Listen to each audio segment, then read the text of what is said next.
বন্ধুরা, তোমরা কেমন আছো? আশা করি তোমরা ভালো আছো। আমিও খুব ভালো আছি। আজকে তোমাদের একটা নতুন রেসিপি করে দেখাবো।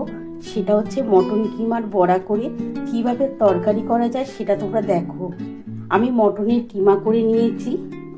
এই মটন কিমার মধ্যে আমাকে ধনেপাতা, পেঁয়াজ, রসুন কুচি, আদা কুচি আর লঙ্কার কুচি এর মধ্যে দিয়ে দিতে হবে। এগুলো দেওয়ার পর আমাকে বেসন দিয়ে, নুন দিয়ে, একটু চিনি দিয়ে ওটা ভালো করে মাখিয়ে নিয়ে আমি কড়াতে তেল গরম করে ভাজবো।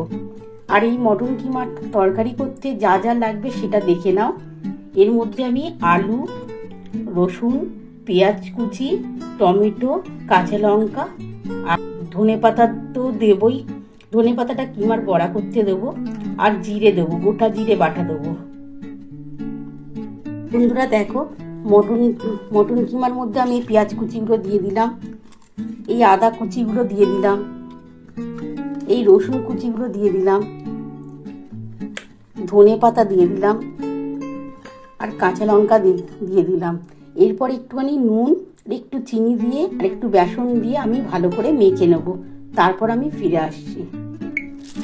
আমি এর মধ্যে বেসন দিয়ে দিলাম, একটু পরিমাণ মতো দেবে তোমরা।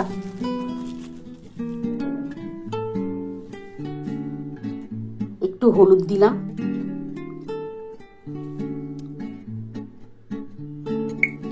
অল্প একটুখানি নুন দিলাম, অল্প একটু চিনি দিলাম।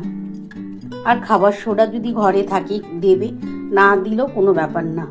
এবার এটা আমি ভালো করে মাখিয়ে নিই, তারপর আমি ফিরে আসছি। বন্ধুরা, মটনের কিমার বড়া করতে আমি তো দেখাবোই ওটা কিভাবে বড়াটা করছি। এবার ওই বড়াটা তরকারি করতে কি কি লাগে তোমাদের তো দেখালাম। ওটা কি দিয়ে করব সেটা দেখে নাও।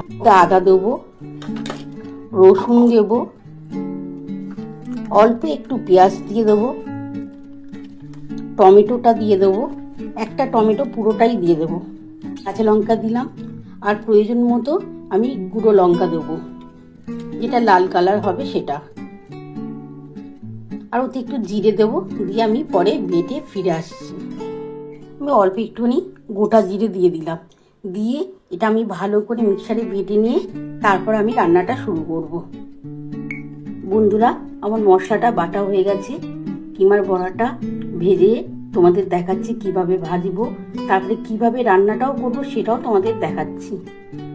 বন্ধুরা, আমি মটন কিমাটার মধ্যে যা যা দিয়েছিলাম সেগুলো দিয়ে ভালো করে মেখে নিচ্ছি।